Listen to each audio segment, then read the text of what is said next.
Muy buenos días, hermanos y hermanas, en esta hora, una vez más en su programa Jesús y la Doctrina Espírita, que se transmite todos los días domingos de 9 de la mañana a 10 en esta su emisora Radio Chuimequená.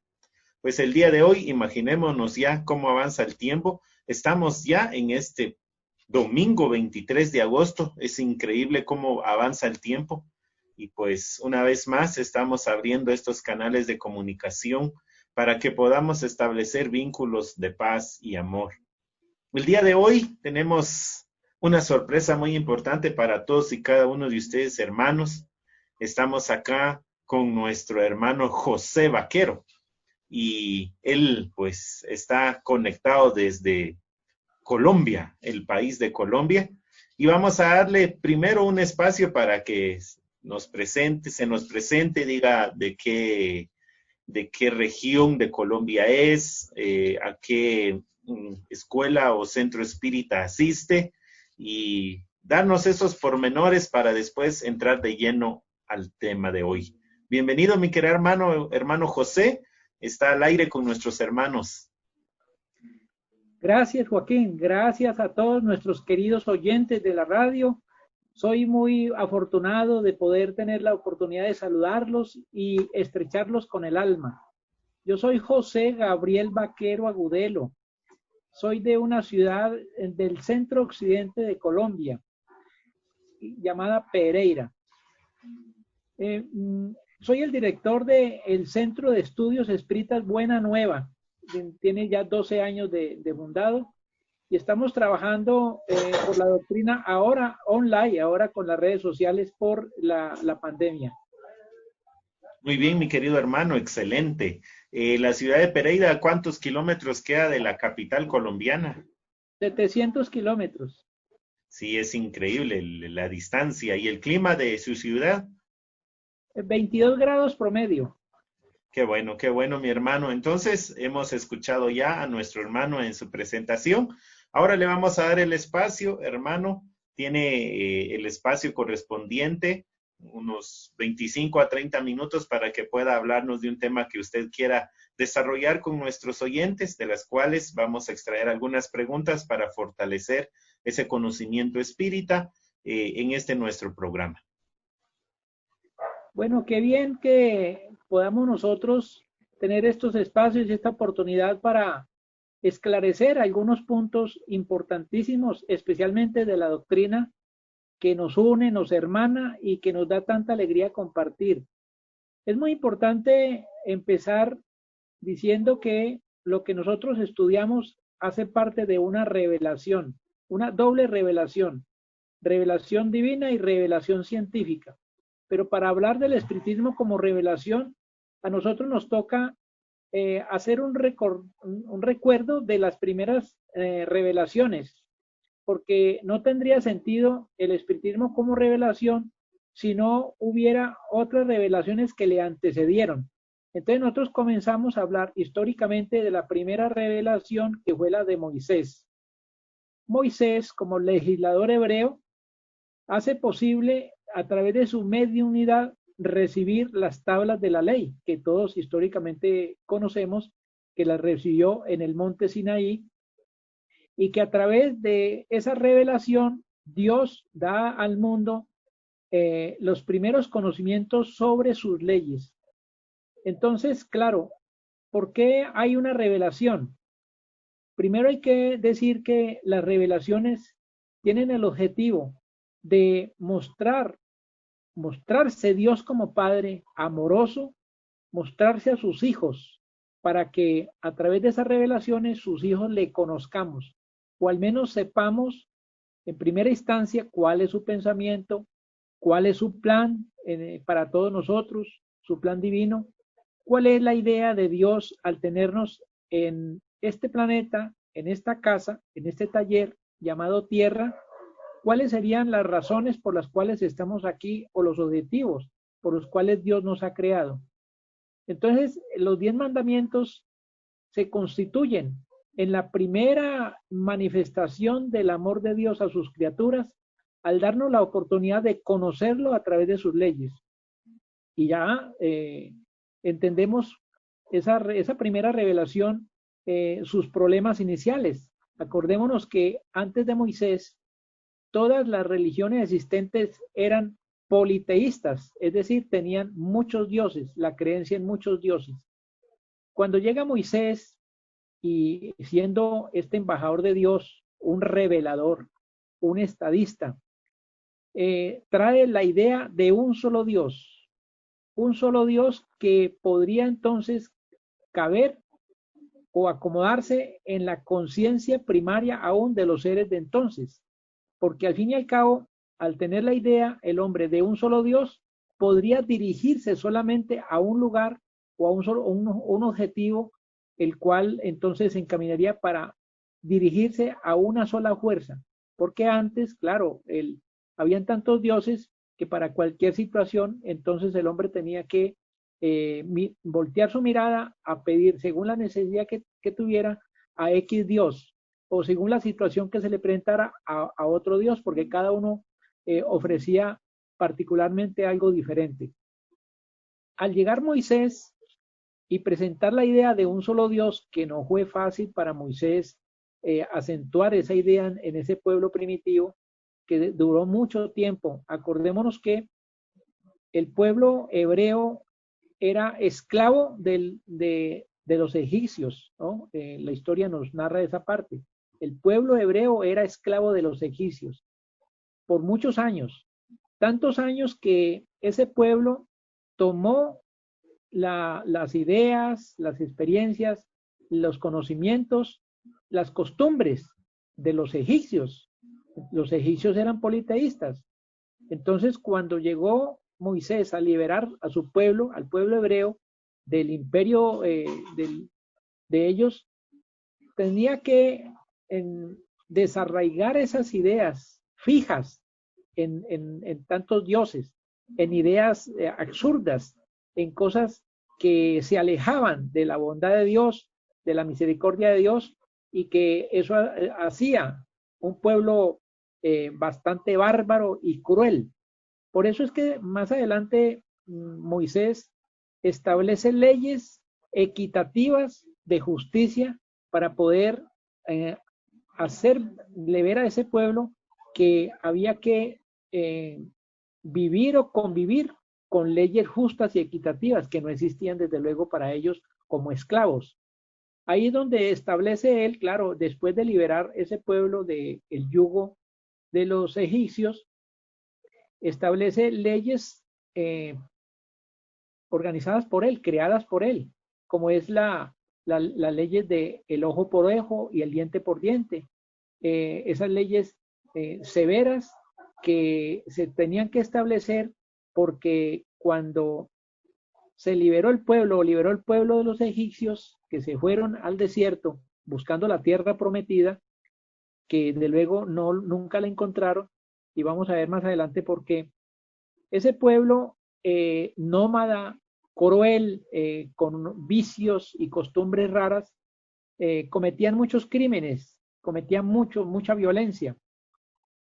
Cuando una tribu, o sea, porque se fueron formando en familias y tribus, una tribu o una familia, por alguna razón de desentendimiento, mataba al miembro de otra familia, entonces Moisés, como legislador, estableció de que esa familia herida o esa familia que había recibido la ofensa o el atropello o el asesinato de una de sus familiares, tenía el derecho de reclamar y que el otro escogiera también un miembro de la familia para ser asesinado, para que quedaran en paz.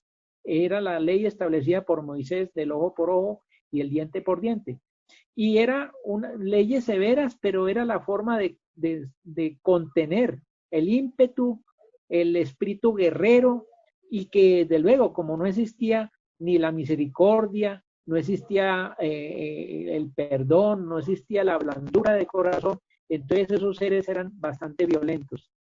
Claro, Moisés frenó un poco el ímpetu de ese pueblo, pero lo más importante que hay que mirar allí, queridos hermanos, es que cuando Moisés se lleva a todo el pueblo hebreo al desierto, buscando la tierra prometida, que no era aquí en el planeta Tierra, sino en otro, en el mundo espiritual, tuvo que pasar en el desierto 40 años. Eso está en la historia.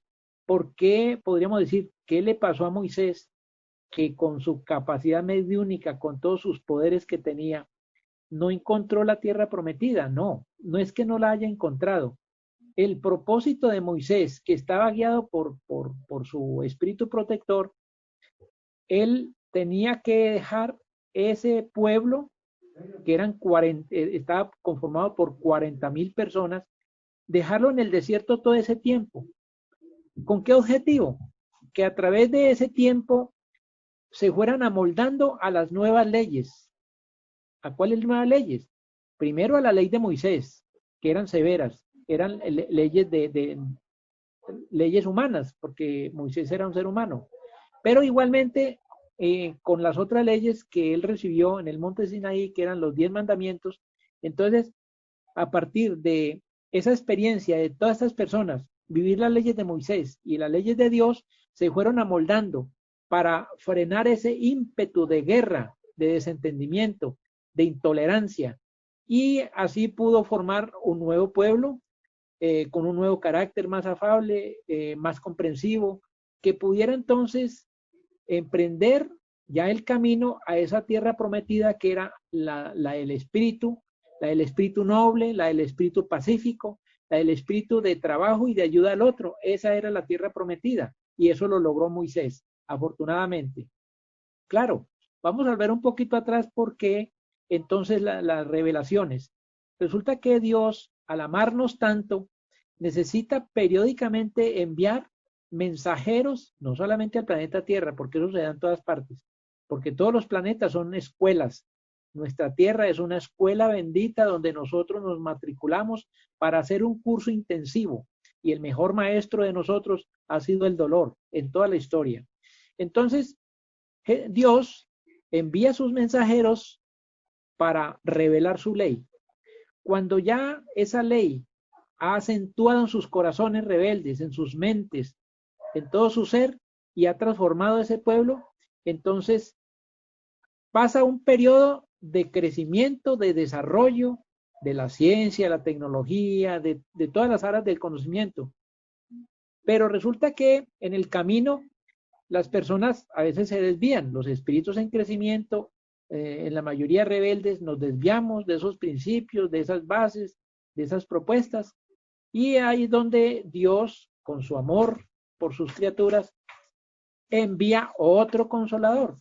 Lo que nosotros vemos cuando leemos, por ejemplo, el Antiguo Testamento, en el Antiguo Testamento está la promesa de que Dios envía otro ser, otro ángel, otro guía, y ese guía se constituye en Jesús. Entonces, la otra revelación después de Moisés es la de Jesús. Primero Moisés, después Jesús. ¿Por qué? Porque cuando llega Jesús con su evangelio, todo lo que había hecho Moisés, todo el abono que había hecho sobre ese terreno estéril del corazón humano, había rendido sus frutos. Cuando ya vino Jesús, el corazón del hombre estaba preparado ya con las enseñanzas de la ley, de los 10 mandamientos, ya estaba madura y ya tenía la capacidad de entender y de pronto tratar de vivir o aplicar las enseñanzas de Jesús. Ya había posibilidad, y de hecho se dio. Cuando llegó Jesús al planeta Tierra a traernos la segunda revelación de Dios, y ahorita vamos a ver en qué consiste y por qué se distingue, encontró desde luego rechazo, como le sucedió a Moisés, porque cuando llegó Moisés a presentar al faraón esta propuesta, lo rechazaron y tuvo bastante dificultad con el faraón, porque a pesar de que Moisés fue prácticamente hijo del faraón, se levantó con las leyes del faraón y el conocimiento de todo eso. Eso le sirvió desde luego para ser un legislador eficiente como fue. Pero en el tiempo de Jesús también fue rechazado el mensaje que él traía, porque lo que se vivía allí por los Césares, porque Jesús vino en el tiempo donde el imperio romano estaba adueñándose del mundo y estaba colocando a todos los países bajo su yugo. Entonces, el pueblo hebreo estaba bajo el yugo del imperio romano, estaba esclavizado. Claro, llega Jesús y encuentra también a ese pueblo romano que era un pueblo politeísta también, que creían muchos dioses y que simplemente al traer una nueva enseñanza donde se colocaba un solo Dios, pues de hecho era rechazado. Y no solamente esa propuesta, también la propuesta de amor, de mansedumbre, de perdón. Para los romanos eso era imposible perdonar, eso era una humillación, perdonar era una humillación, porque la altivez y el orgullo romano no permitían abrazar eso, inclusive lo que enseñaban los dioses era eso, la imposición, estar siempre fuerte para vencer al otro, y esa fuerza, sabemos históricamente que se representaba en el águila, que al volar por todas partes hacía que cada pueblo se arrodillara al imperio romano y se sometiera a sus dictámenes y a sus leyes. Viene Jesús en un tiempo difícil, donde el imperio romano se está extendiendo por todas partes, a hablar de amor, de misericordia, de perdón. Eso no era aceptado desde luego. El problema mayor con Jesús es que ni los mismos,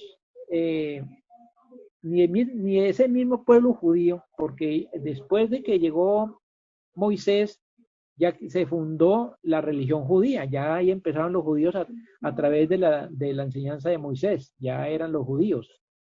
Los que encontramos en el tiempo de Jesús. En el tiempo de Jesús, este pueblo judío estaba bajo el yugo del imperio romano, se sentían esclavos y eran esclavos desde luego.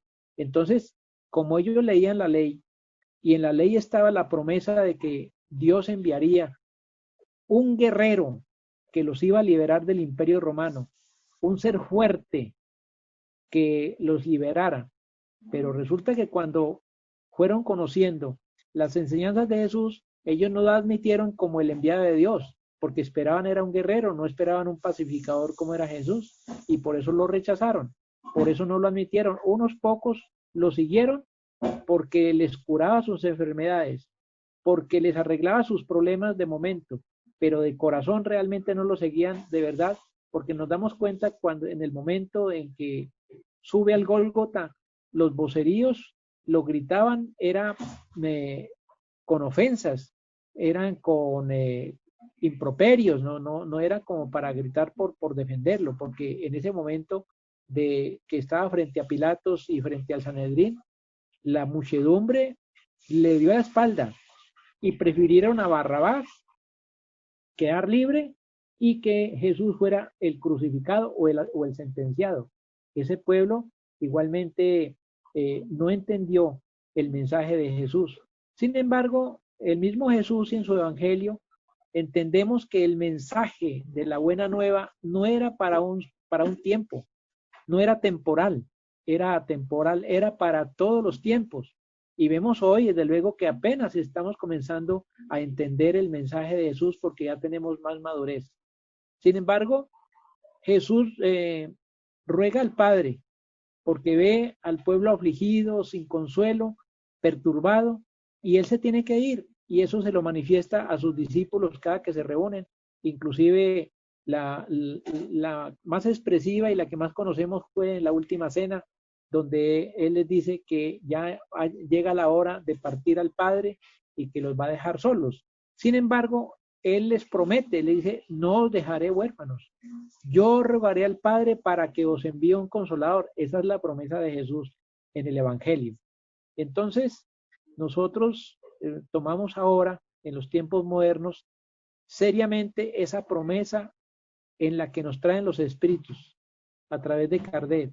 El mensaje espírita se constituye en la tercera gran revelación de Dios. Ahora, ¿cómo ubicamos la revelación de Moisés o cómo le damos ese significado, ¿en qué se diferencia o cómo podríamos darle una connotación en todo su conjunto?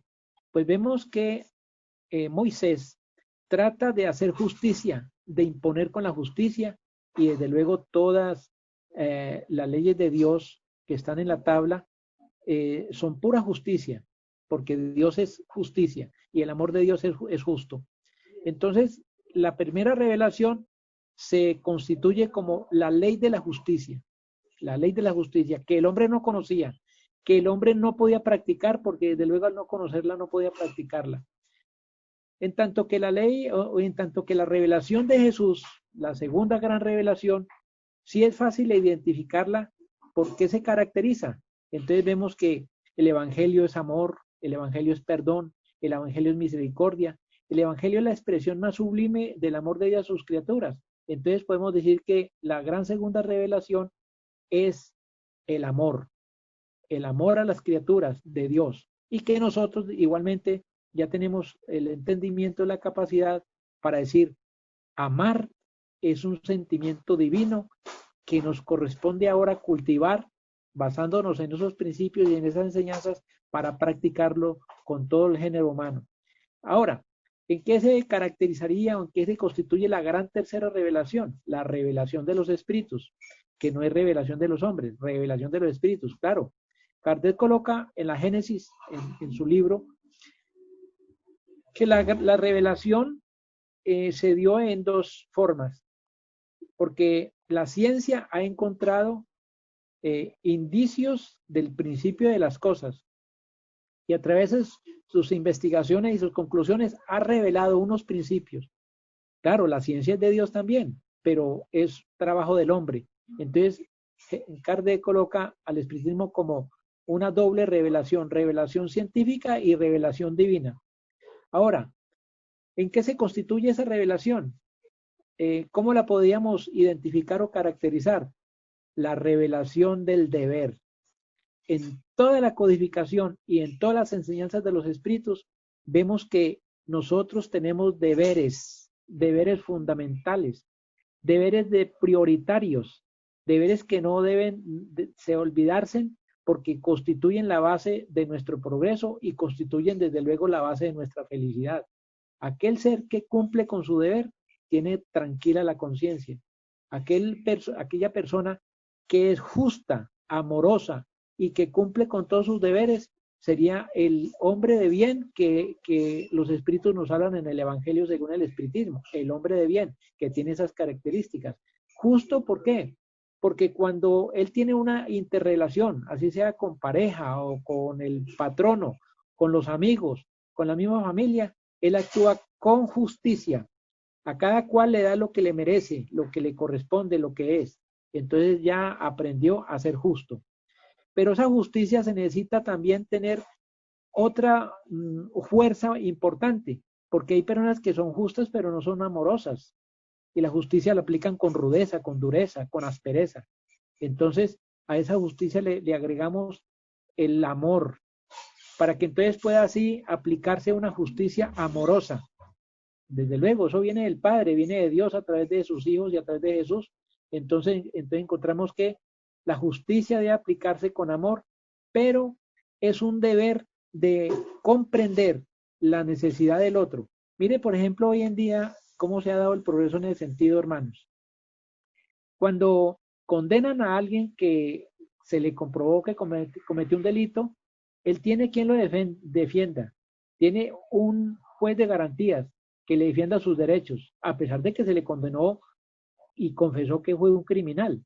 Sin embargo, la ley es justa, y el hombre, imagine el hombre los pasos que ya ha dado, trata de ser justo al menos, porque todo ese trabajo de Moisés, el trabajo del Evangelio, como dice Kardec, el conocimiento, la sabiduría está en el aire y ha impregnado a todo ser humano a través de la historia. Y hoy vemos que muchos jueces, abogados, aplican justicia con amor, aplican justicia haciéndole ver al reo, haciéndole ver a ese penado que él tiene deberes, deberes consigo mismo, deberes con la familia, deberes con la sociedad que ha interrumpido y que por eso merece un encierro o un aislamiento de la sociedad. O sea, le están mostrando que él cometió un error y por ese error que él conoce, que lo que al cometerlo iba a tener esas consecuencias, entonces le dice la ley, debe de aislarse de la sociedad porque usted cometió un error. Si no se aísla, podría repetir ese error y la justicia no quiere que eso se repita. Eso ya hoy en día es maravilloso porque vemos allí justicia aplicándola en la base del amor y de, sí, la justicia a través del amor, que todos tenemos esos deberes y que no los cumplimos, desde luego. Cuando yo tengo deberes que son muy simples, nosotros tenemos deberes sociales, nosotros tenemos deberes familiares, nosotros tenemos deberes morales y espirituales. Y mire, por ejemplo, cómo hoy le enseñamos a los niños algo muy simple de los deberes que él tiene. El primer deber que él tiene es al despertarse darle gracias a Dios, porque tiene un nuevo día para aprender. Y los deberes ahí para adelante son deberes muy comunes. El niño que se levanta después de darle gracias a Dios debe tender su cama. Entonces nosotros le enseñamos esos deberes porque son simples. Al asimilar esos simples deberes, él va cumpliendo los deberes mayores, los deberes más difíciles, que ya serían el deber con la sociedad. Nosotros debemos de ser respetuosos, amables con la sociedad, comprender el dolor ajeno, el problema ajeno, comprender aquel ser que sufre o aquel ser que inclusive nos atropella, hay que comprenderlo, porque aquel que nos atropella es un enfermo que hay que mirar en sus dificultades, en su proceder, está equivocado, pero por alguna razón es. Entonces, bueno, todos esos deberes simples que vamos aprendiendo, se los debemos al Evangelio, indudablemente, porque Jesús nos habla muy claro de todos esos valores que están intrínsecos en nuestro ser y que solamente a través del trabajo cotidiano de nuestras vidas sucesivas, a través de las diferentes reencarnaciones, nosotros vamos aprendiendo una cosita y vamos aplicando de una vez. Muchas veces aprendemos y claro, no aplicamos, pero sin embargo, la mayoría de nosotros hemos aprendido a través de nuestra experiencia que nos la da muchas veces el dolor y practicamos, aprendemos y practicamos. Entonces, hoy, la doctrina espírita como la tercera gran revelación, consecuencia de las otras dos, que es una síntesis. Por eso nosotros decimos, el espiritismo es una gran síntesis del conocimiento humano. En el espiritismo está todo, todas las respuestas, está aclaradas todas las incógnitas, todos los problemas humanos, todos los problemas sociales, todo tiene respuesta dentro del espiritismo, pero no tendría esa posibilidad, esa capacidad, si nosotros no conociéramos la ley que nos trajo Moisés a través de los 10 mandamientos como medio.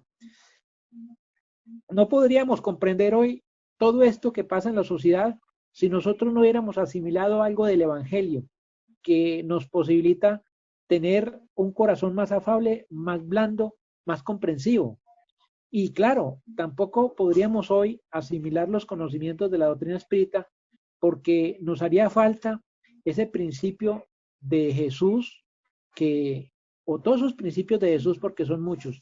Él nos vino a traer muchos conocimientos que hoy nos sirven para pensar cuando vamos a actuar. Por ejemplo, ese principio universal, que no solamente lo dice él, sino todos los demás mensajeros, no hagas a otro lo que no quieras para ti.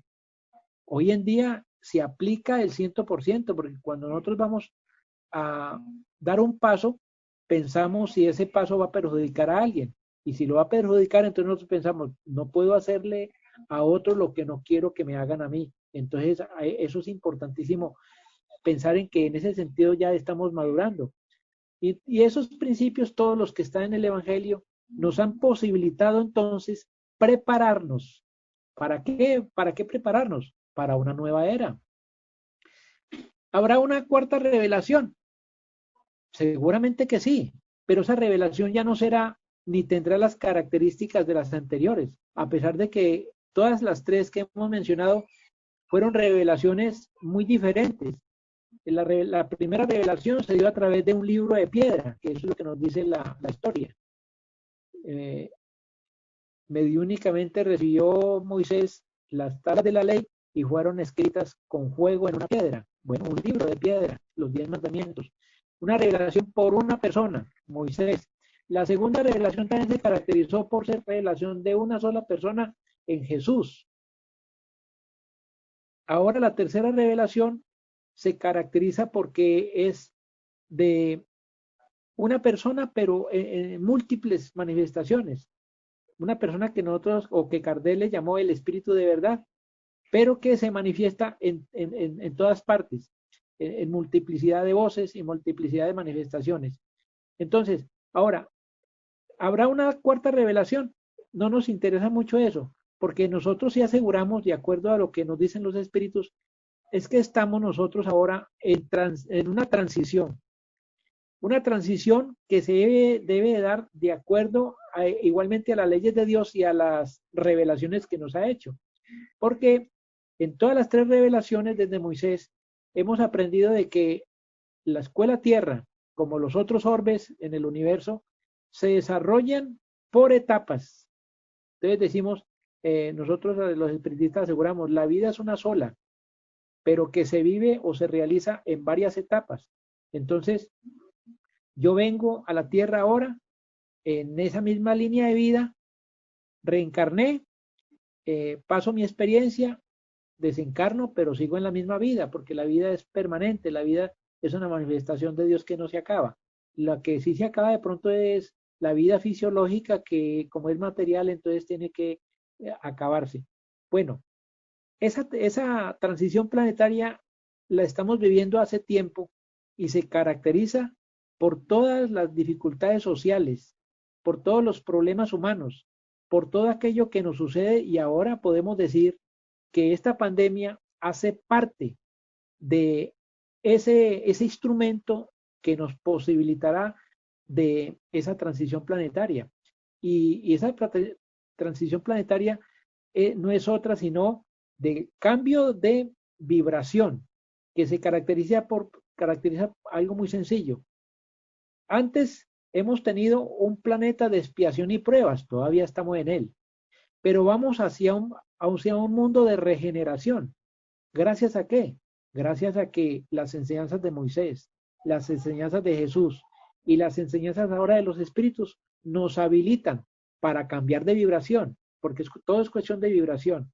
Entonces, la vibración que ahora tenemos, que desafortunadamente todavía no está muy buena, que sí ha subido harto en esta pandemia, eso sí es una característica importante que hay que resaltar. Antes de la pandemia, el planeta tenía una vibración más baja. Ahora con la pandemia, la vibración ha subido un poco, pero no lo suficiente. Necesitamos vibrar más. ¿Y cómo se hace eso? Vibrar más quiere decir que todos los seres humanos estamos invitados a trabajar en el bien, a vibrar en el amor, a hacer que nuestro ser interno se pacifique para que haya paz en nuestro entorno, que haya suficiente luz para iluminar las tinieblas de tantos que hay a nuestro alrededor. Cuando eso se vaya dando, entonces la vibración va subiendo. Se necesita un nivel X para que la espiritualidad diga, listo, ya con este nivel de vibración, ya podemos declarar que el planeta Tierra entra en esa fase de planeta de regeneración. Pero todavía no logramos eso, porque mucha gente, en vez de reflexionar, de pensar, de analizar qué es lo que está pasando, se revela.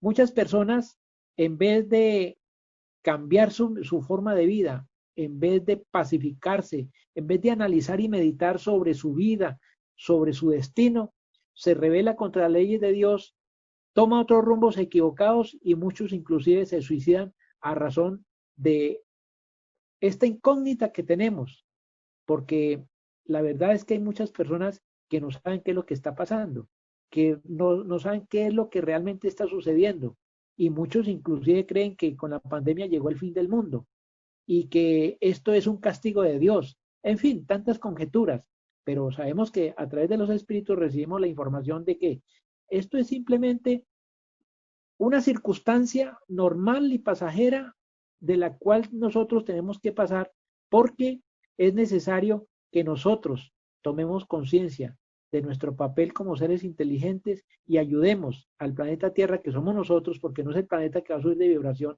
sino los seres que lo habitamos, para que podamos entonces entrar en ese proceso de mundo regenerado, es decir, que no hayan tantos odios, que no hayan tantos crímenes, que no hayan tanto desorden, tanto desequilibrio, porque eso está dentro del plan de Dios. Eso es ley de Dios, no es una idea de nosotros, no es un plan de una religión, no es idea de nadie, es un plan de Dios que quiere que sus hijos seamos felices, pero esa felicidad la tenemos que construir nosotros, porque nos dicen los espíritus, y eso lo dice desde Pitágoras, que ahora está en el espiritismo de nuevo recalcando eso, pero cuando estaba Pitágoras encarnado mucho antes de Sócrates, él nos decía, Dios nos creó simples e ignorantes. Eso lo decía Pitágoras. Y ahora en el espiritismo, como está Pitágoras, vuelve y nos lo repite. Dios nos creó simples e ignorantes. ¿Por qué? Porque es un principio de justicia. Si Dios crea seres inteligentes, como dice la teología, creó ángeles, seres privilegiados, ¿dónde está la justicia de Dios? No es posible que Él haya creado seres libres del sufrimiento, libres de las peripecias que nosotros sí tenemos que vivir para llegar a Él. No, Dios nos creó todos igualiticos. Si de pronto existiera una categoría de ángeles, esa adquirida por nuestro esfuerzo, por nuestro trabajo, por nuestro sudor en todas las luchas de la cotidianidad de la vida. Entonces, todos salimos de la misma parte, empezamos desde el mismo lugar de cero, colocando nuestro empeño, nuestro esfuerzo, nuestra buena voluntad para trabajar, porque ahí está la justicia de Dios. A todos se nos dan las mismas herramientas, a todos se nos dan las mismas oportunidades, pero somos nosotros que debemos de colocar nuestra voluntad para poder realizar el trabajo que nos liberará de ese pasado desastroso, el pasado de errores, que no nos debe de avergonzar, porque todo el mundo tenemos un pasado y fuimos criminales, fuimos seres muy malvados.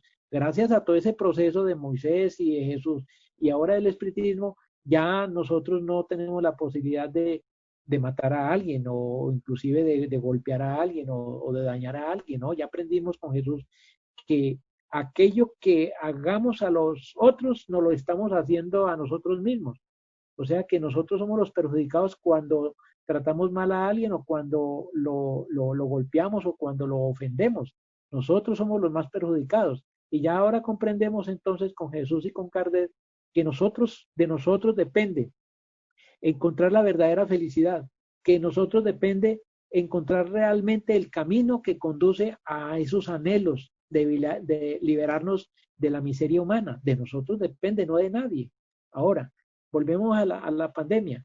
La pandemia es un examen, es un examinador para que nosotros reflexionemos qué estamos haciendo con nuestra vida. Realmente, ¿para qué es la vida? La vida será para lo que hemos hecho, rumbear todos los fines de semana, trabajar para comer, satisfacer nuestros apetitos, nuestras cosas materiales. No, la vida tiene un sentido más profundo, más grande. La vida es maravillosa cuando nosotros vivimos para servir. Y ese es el objetivo de la vida, servir, trabajar para el bien. Eso es el resumen de las revelaciones y especialmente ahora del espiritismo, que no es sino la continuación de Jesús, del Evangelio, que nos dice que nosotros seremos realmente felices cuando hagamos felices a los demás. Entre tanto no haya felicidad en nosotros no podemos por justicia sentir felicidad mientras haya infelicidad en los otros. Igualmente, cuando en nosotros todavía no hay paz y vemos la guerra al frente, nace la guerra aquí y se manifiesta allá. Tenemos que pacificar nuestro ser para poder ir ampliando esos horizontes de paz en el mundo. Entonces, de nosotros depende mucho que la sociedad se equilibre, que la sociedad sane, porque es que yo soy la sociedad. Entonces, que la sociedad sea más justa, porque yo soy justo, que la sociedad sea más buena, porque yo soy bueno. Entonces, este es el resultado de aplicar esos principios que hemos venido estudiando y desarrollando por tanto tiempo y que ahora llegó el momento de practicar. Entonces, hoy especialmente fue un día muy hermoso porque nos dieron la posibilidad de practicar esa fraternidad que ya estamos aprendiendo, practicar ese entendimiento, esa hermandad, esa fraternidad que hemos aprendido a través de Jesús y a través de los Espíritus, y que ahora, claro, estamos nosotros invitados a ser sembradores, a ser multiplicadores, a llevar ese mensaje a todas partes, porque lo que es bueno para nosotros es bueno para los demás. Y como ya estamos aprendiendo a través de Jesús y de los espíritus a no ser tan egoístas, entonces estamos compartiendo de lo que nos hace felices, compartiendo con los otros. Lo que nos hace bien, compartiendo con aquellos que realmente no tienen estas posibilidades de abrazar algo tan hermoso como lo que nosotros tenemos, que no es único, no es único. El espiritismo no es único. Hay religiones que tienen las mismas propuestas y que hacen felices a sus adeptos, pero no es culpa ni de la religión, o no es culpa de la filosofía, ni es culpa de la ciencia. Es culpa de nosotros los seguidores que a veces no observamos esos preceptos o esos principios. Entonces, lo que el llamado ahora a los espíritus es a practicar lo que hemos aprendido. Ya es tiempo de vivir aquello que nosotros hemos recibido por el amor de Dios, por la por los espíritus que nos aman tanto y que ellos esperan de nosotros, desde luego, que practiquemos todo lo que ellos nos han dado. ¿Listo, Joaquín? Interesante. ¿Quiere más, Joaquín? Interesante. Dime, Joaquín. Estamos llegando a los casi 40 minutos. El programa dura 1 hora, tenemos todavía 20. Ah, perfecto. Entonces, Listo, bueno, Joaquín. vamos a hacerle unas preguntas muy, muy bonitas. Aquí usted nos Perfecto, aclara Joaquín. que la primera revelación es la ley, la segunda el amor, la tercera de alguna manera el trabajo, El deber. el deber, el hecho de que tenemos que tener deber. el deber. Ahora, Sí. para fijar esto, ¿cuál sería entonces la misión del espírita o la misión del espiritismo o la misión de aquella persona que estudia espiritismo para los demás? Porque si está en la tercera revelación, tiene conocimiento de esta tercera revelación, que es el deber. ¿Cuál sería entonces ese deber hacia la demás humanidad? Porque hay algunos también que no quieren aceptar esta filosofía, esta religión, esta ciencia, esta doctrina, como querramos verla, pero hay quienes todavía dudan o tienen esos sentimientos contrarios a la doctrina espírita. Claro, hermanos. Bueno, el primer deber de nosotros es conocernos a nosotros mismos, indudablemente. Y para ello, desde luego, tenemos que recordar al que sentó las bases, que también es parte del espíritu de verdad, que es Sócrates. Nosotros aprendimos con Sócrates que él nos asevera, dice: hombre, conócete a ti mismo para que te salves del abismo. Claro, el abismo de la degradación producto de la ignorancia de la ley, producto de ignorancia del mecanismo de la vida. Entonces, con él aprendimos y los espíritus ahora nos lo reafirman. El primer deber de la criatura es conocerse, porque ¿cómo voy a cambiar un producto si yo no conozco ese producto? El producto soy yo. Y entonces, como soy un producto inacabado, soy un producto imperfecto, en mis manos está elaborarlo, pulirlo, organizarlo para presentarlo al alfarero, que es Dios. Yo soy un producto de la naturaleza en el caso de la parte física y soy creado por Dios, pero Dios me dio el libre albedrío para que yo trabaje en mí, para que yo construya mi destino, para que yo construya mi felicidad. Pero es muy difícil, hermanos y amigos, yo poder conocerme si de pronto no hago una introspección, no me miro hacia adentro, porque a toda hora yo estoy mirando hacia afuera. Y cuando miro afuera, yo critico, yo denuncio, yo me rebelo, no me gusta lo que veo afuera. Y generalmente hoy desde que salió la psicología transpersonal que inauguró Carlos Gustavo Jung, estamos aprendiendo de que nosotros somos espejos. Entonces, afuera vemos y no nos gusta eso que vemos afuera, es porque lo reflejamos de adentro, lo tenemos adentro. Por eso muchas veces nosotros nos disgustamos con los demás o vemos los defectos en los demás y los criticamos y los señalamos sin darnos cuenta de que esos defectos que vemos en los otros es el reflejo de nuestra imperfección. Pues bueno, cuando nosotros comenzamos a mirar ahí y a darnos cuenta de que somos el reflejo en el otro, entonces tomar conciencia de que esos defectos son mi problema, son aquellas piedritas en el zapato que no me dejan caminar bien y que no me dejan encontrar la felicidad y que no me dejan ser un hombre de bien, así de sencillo, porque cuando yo tengo defectos soy un producto imperfecto y un producto imperfecto no trabaja bien. Imaginémonos un violín sin cuerdas. ¿Qué vamos a tocar ahí? Nosotros a veces somos violines sin cuerdas. No hay forma de cómo ni afinar esas cuerdas para que demos una buena melodía. Cuando entonces nosotros, tomando el ejemplo del violín, pues le colocamos unas cuerdas buenas. En el caso de nosotros, figurando a ese instrumento, pues tenemos las cuerdas, pero desafinadas. Y cuando ya sabemos que nuestro problema es nuestro, entonces afinamos nuestras cuerdas. ¿Qué quiere decir esto? Nosotros somos herederos de todas las cualidades de Dios. Las tenemos. Están adentro, están adormecidas, están guardadas, a la espera de que con nuestra voluntad, de nuestro libre albedrío, las afloremos. Nosotros somos seres buenos, nosotros somos seres pacíficos, nosotros somos seres amables, nosotros tenemos muchas cualidades, pero sin desarrollar.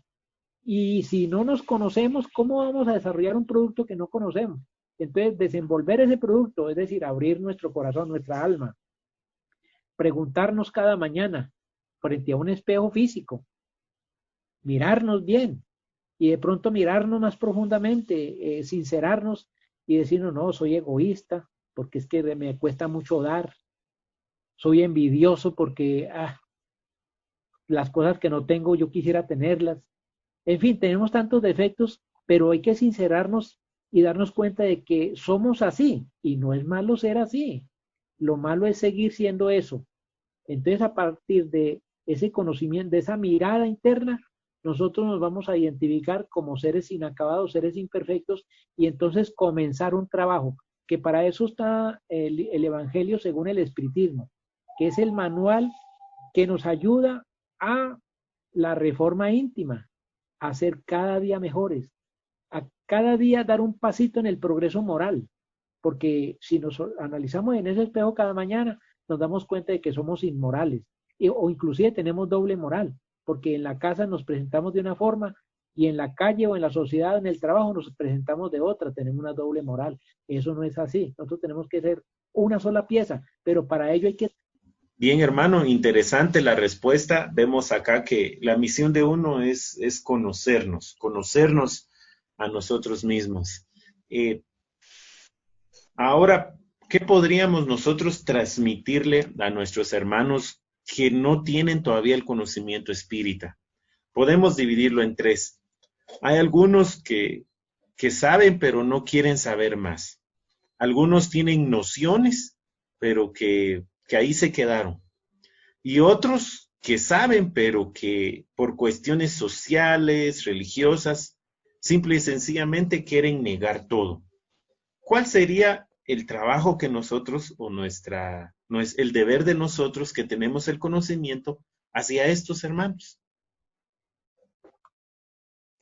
Bueno, primero que todo, nosotros debemos de ser ejemplos vivos de lo aprendido. Tenemos que dar testimonio de aquello que ya vivimos, es lo primero.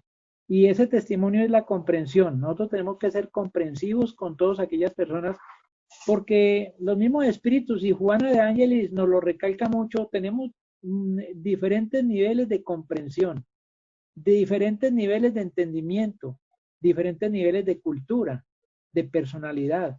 Y esos niveles de la persona que hacen realmente su persona son lo que ha construido. No podemos nosotros entonces esperar que alguien comprenda lo que nosotros comprendemos y mucho menos que otros hagan lo que nosotros hacemos.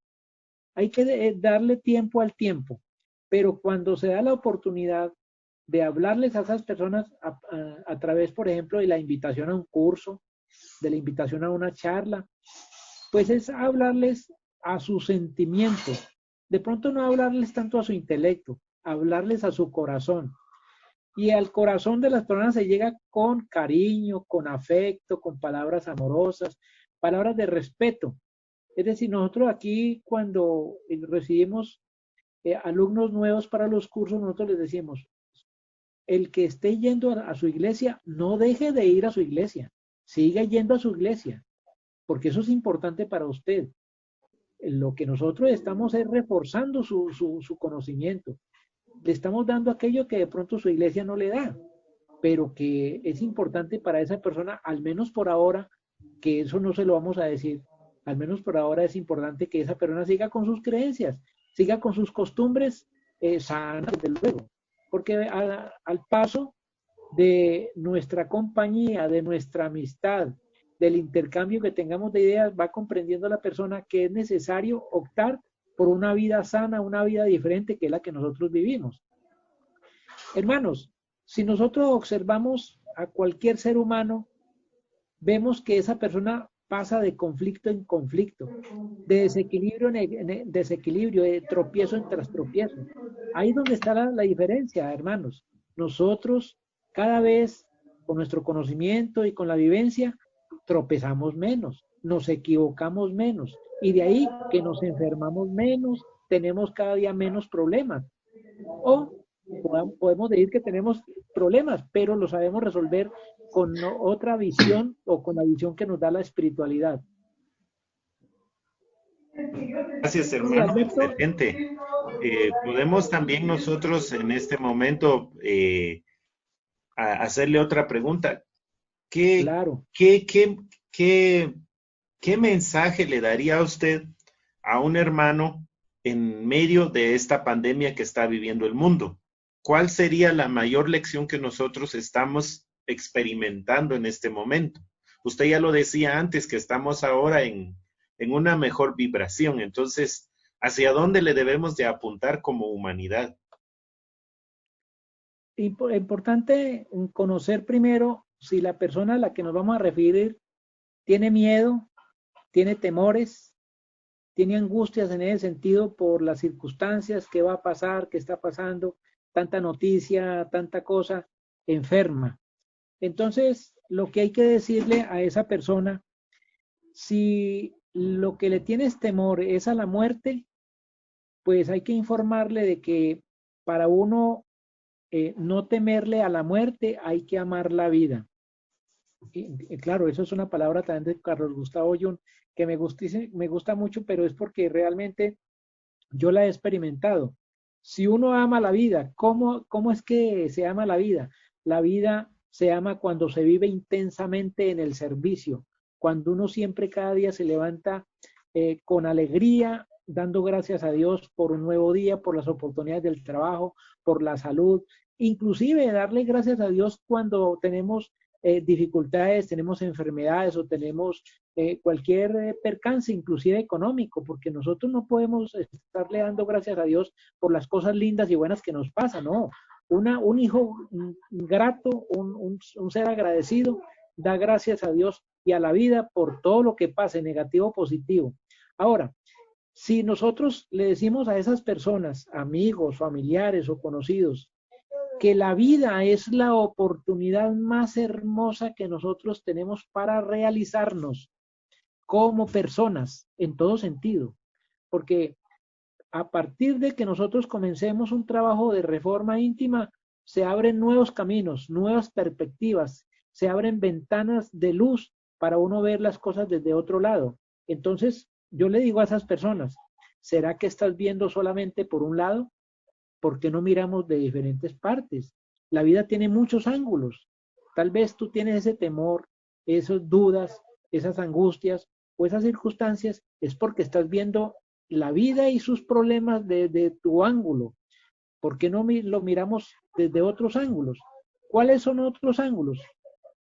Otros ángulos es a través del raciocinio. Razonemos. Aprendamos, enseñémosle a las personas a razonar, a pensar, a discernir, porque aquella información que me dan, que es catastrófica, que es dañina, ¿será que esa es la verdad? ¿Será que es así lo que está pasando es como lo están diciendo? No.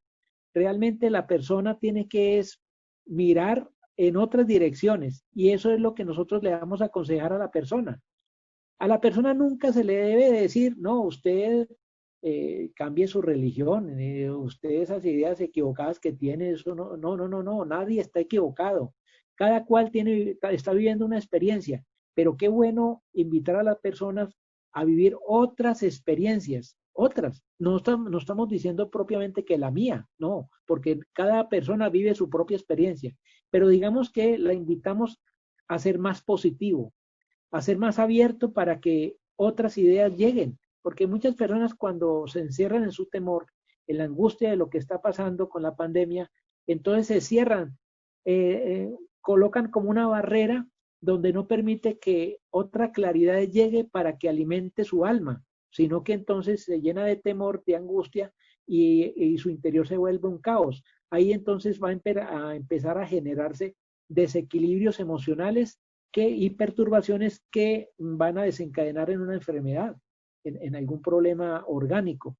Entonces, muy respetuosamente llegar a las personas dándoles un consejo de amigo, primero que todo, no imponiéndoles nada, porque lo primero que se hace, y eso nos lo enseña un libro muy hermoso que es la que nos indica las tareas de los lunes, la trialla fraterna, que es entendiendo el dolor humano. En ese libro nos da la posibilidad de comprender, porque prácticamente todo es sobre psicología, es comprender a la otra persona en su estado de pensar y de sentir. Entonces, ¿qué es lo primero que uno hace con un conocido o un amigo? Ponerle el hombro. Tiene problemas y tiene angustias, venga, yo le presto el hombro, llore. Yo llore ahí en mi hombro. Pero cuando ya dejó de llorar, que quiere decir que se queja, que habla mal del gobierno, que está en ese estado de pesimismo, eso es lo que nosotros hablamos de llorar. Pero digamos que después de que haga todo eso, prestémosle el oído. Cuando nosotros aprendemos a escuchar, nos tornamos los mejores terapeutas, porque hay mucha gente, especialmente aquella que tiene problemas íntimos, vacíos existenciales, solo necesitan un oído que les escuche, porque todo el mundo quiere hablar, pero muy pocos o casi nadie quiere escuchar. Entonces la trialla y esa práctica de los lunes es la que enseña eso. La persona que llegue, pues simplemente se le da la posibilidad de que dígame cuáles son sus quejas, sus problemas, sus angustias, qué es lo que le está atormentando. Mi oído está ahí. Y claro, como estamos en una reunión espírita, la persona sabe que ahí hay un equipo espiritual que está atendiéndole para tomar nota y a través de las terapias más adelante va a recibir la ayuda necesaria. Gracias, hermano. Vamos a darle el espacio al hermano Luis que nos acompaña. Por favor, Por fin, Luis. puede Qué activar bueno. su micrófono y poder saludar a nuestro hermano y participar en este programa. Qué bueno escuchar a Luis. Bien, buenas noches, hermano, ¿me escucha? Mucho gusto, Luis, claro que sí. Aquí teniendo un poquito de dificultades para conectarme, pero ya Sí, está. Yo creo que es el teléfono que ya no mucho funciona. yo eso escucho, pero no veo. No veo el problema, ¿no? Lo escucho sí. Ahorita voy a activar la cámara. Vamos a ver. Eso, para verlo del todo. A ver, Luis. Ajá. ¿Y usted cómo ha estado? Un gusto saludarlo. Igualmente, Luis, me da mucho gusto, muy bien, gracias a Dios. Muy contento de toda la fiesta que tuvimos hoy. Ajá, eso es bueno. Luis, ya, ahí está Sí, Luis. ahí ya estoy. Qué bien, sí. Sí, muy Ujú. bueno. Muy bueno participar de todos esos trabajos que son muy ricos para uno enriquecerse. Todos los días uno aprende. Exacto. Sí. Muchas gracias por sus consejos, hermano. Ahorita lo acaba de escuchar perfectamente. Esos son los consejos de los espíritus, no míos. Yo soy un loro que repite. Sí, pues, Sí, así como usted decía, escuchar a veces es un poquito difícil usted. claro. Por ejemplo, en mi caso personal, casi no tengo esa capacidad de escuchar a los demás. Los Pero eso escucho es 1 o 2 minutos, pero de ahí ya no sé, porque yo siento que... pero es un ejercicio, Luis. Es un Ajá, ejercicio que se hace. Eso es por como eso. cuando uno dice, no, yo soy muy impaciente. ¿Cómo trabajar en la impaciencia? Pues escuchando a alguien que es que molesta mucho. Sí, ¿Verdad que sí? sí. Pues sí, hermano. Una pregunta para el hermano, estamos en vivo en el programa Jesús y la doctrina espírita. Todo para preguntar de todas las dudas que existen. Yo le iba a preguntar qué hacer en aquellos casos cuando se asiste a los hermanos y muchas veces pues al final reciben el auxilio porque la espiritualidad apoya siempre. Tengamos o no tengamos fe, la fe a veces es independiente. Pero a veces salen los malos comentarios de que se burlan ya de nosotros. ¿Qué hacer? ¿Qué hacer en esos casos? Vea, Luis, nosotros tenemos un ejemplo muy bonito en Vicente de Paúl, que es un santo de la iglesia. Pero igualmente Vicente de Paúl hace parte del Espíritu de verdad en la codificación.